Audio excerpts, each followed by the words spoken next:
Don says, in a question that needs to be restated, would you explain the concept of working with the unmanifested being in third density to create the evolution? And Ra says, this is a many-layered question, and which stria we wish to expose is questionable. Please restate given any further depth of information requested, if possible. Stria to me is related to stratus or strata, layers. Yes, layers like on a cake. So which part of the cake do you want to eat, Don? And so Don says, define please the unmanifested being. That's a more straightforward question. And Don, or rather Ra, says, we may see that you wish to pursue the deeper stratum of information. Stratum, there it is. We shall therefore answer in a certain way which does not exhaust the query, but is designed to move beneath the outer teachings somewhat. And they continue saying, the unmanifested being is, as we have said, that being which exists and does its work without reference to or aid from other selves. To move into this concept, you may see the inevitable connection between the unmanifested self and the metaphysical or time-space analog of the space-time self. And the metaphysical or time-space analog, right, that makes sense. The activities of meditation, contemplation, and what may be called the internal balancing of thoughts and reactions are those activities of the unmanifested self more closely aligned with the metaphysical self. Okay, now we're entering some really esoteric wording and perhaps confusing because of all the words that are being used here. Okay, so I have my own definition of the unmanifested self, which is, of course, designed for me to understand it, or feel it rather than understand it. But let's see what Ra says, and then I'll give my summary. Is that being which exists and does its work without reference to or aid from other selves. Good. So we don't need this interaction with other selves to be this unmanifested self, or for this unmanifested self to be, right? Whereas we, as our personality, our desires, we need to be in interaction with other selves, right? That's the personality shell, whereas the unmanifested self seems to be something that is well within the... that's why I can see that Ra said which part of the stratum you want to get into. So it's deep if we get into this paragraph, because they're talking about different layers. So let's go little by little. They say, to move into this concept, you may see the inevitable connection between the unmanifested self and the metaphysical or time-space analog of the space-time self. So this is the space-time self. This, what we see and what we interact with, people, personalities, and what they are. That's the space-time self, okay? So let's read backwards. This space-time self is an analog, right, of the metaphysical or time-space. So which one is that? Well, that's the one that remains. Let's not get too deep here in esoteric stuff. Let's just say it's your mind. You see, you can say that this physical personality comes from the mind, but what is within the mind?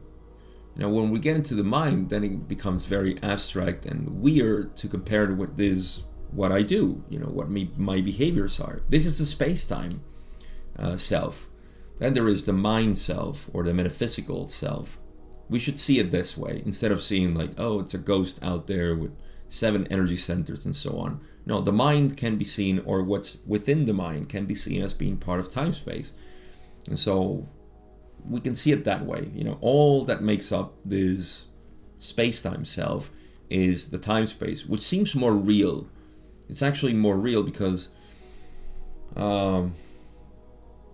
it's like the sun the sun is more real than the light that it shines here. We can say that. They're both the same thing, actually.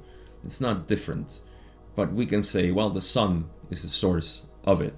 So we can say that the metaphysical self is the source of the space-time self. So to move into this concept, you will see the inevitable connection between the unmanifested self and this metaphysical self that we're talking about. I'm reading backwards here, or reverse. You can see the connection between this metaphysical self that we are, this conscious, or rather the content of our minds that creates the space-time. Then there is a connection with the unmanifested self and this time-space, or what's behind our physical personality. Now, the activities of meditation, contemplation, and what may be called the internal balancing of thoughts and reactions are those activities of the unmanifested self more closely aligned with the metaphysical self. Woo! Okay, so the activities of meditation, contemplation, and the internal balancing of thoughts, which is just the more we dedicate ourselves to pay attention to the contents of our minds, then that is the activity of the unmanifested self more closely aligned with the metaphysical self. Now forget about the shell. That was the beginning of our explanation. The shell is just that projection of the metaphysical self. So forget about that. That's just the interactive part of ourselves out here in physical space-time. If we forget that, then we see that the source of that is this metaphysical self, this inner being that we simply call the mind. You know, my thoughts and all that makes me, that's all what projects out here. But that is the source. Now the unmanifested self seems to be this this layer that is, to me, it's balanced already, you see, but because it's not manifested yet and it's trying to manifest, right? It's like the pushing or the motion behind, is the force behind the motion of evolution, right? I think that's what Don actually asked at the beginning. He said he wanted to know the being, the unmanifested being in third density to create the evolution.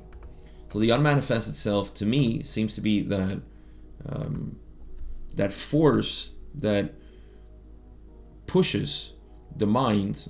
I'm just going to call it mind. I know we can use this word in so many different ways, but the mind, which we perceive, and we can go through subconscious and unconscious and so on. All of this that is working, that unmanifested self is what's pushing, or it's creating this motion of evolution. I hope that makes sense. Now, how do I see it? I said I was going to mention it. The way I see it is the spontaneous self. When the spontaneous self is allowed to be just like a child, that is the unmanifested self, sort of aligned with the metaphysical and the space-time or physical self. See, it's like one thing. You know, and that's why being one with the present moment is what allows the unmanifested self to be. That is evolution, because you're no longer caught up with the ideas of the mind and so on.